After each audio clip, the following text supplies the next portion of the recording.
بسم الله الرحمن الرحیم. به نام خداوند بی اندازه مهربان نهایت با رحم. یاسین والقرآن الحکیم انک لمن المرسلین على صراط مستقیم.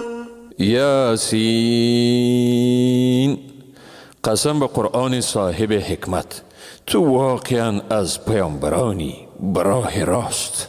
تنزیل العزیز الرحیم لتنذر قوما ما انذر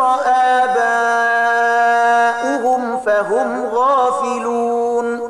این کتاب فرو فرستاده صاحب قدرت منی و مهربان است تا قومی را بیم دهی که پدران ایشان بیم داده نشده اند، پس ایشان غافل مانده اند. لقد حق القول على اکثرهم فهم لا یؤمنون. بیگمان حکم عذاب بر بیشتر ایشان ثابت شده است که ایشان ایمان نمی آرند.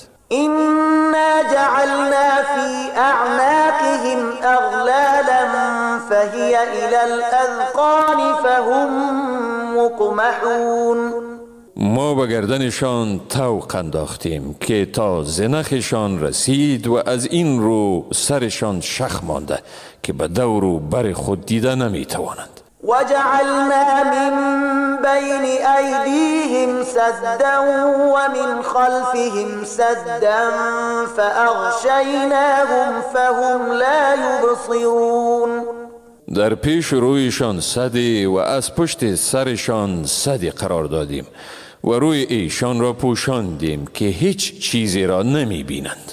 وسواء عليهم أأنذرتهم أم لم تنذرهم لا يؤمنون. به ایشان هر دو حالت یکسان است، چی آنها را بترسانی و چی نترسانی ایشان ایمان نمیارند. انما تنذر من اتبع الذکر الرحمن بالغیب فبشره بمغفرة واجر کریم. واقعا تو کسی را به گونه مؤثر بیم میدهی که پند را به کار بندد و از خداوند رحمان غایبانه بترسد، پس چنین کسی را به آمرزش و مزد گرامی مژدگانی بده. إنا نحن نحيي الموتى ونكتب ما قدموا وآثارهم وكل شيء أحصيناه في إمام مبين. بیگمان این ما هستیم که مرده را زنده میگردانیم و اعمال را که از خود پیشتر فرستاده اند و نیز آثاری را که به عقب خود گذاشته اند، همه آن را در کتاب روشن احصایه گرفتیم.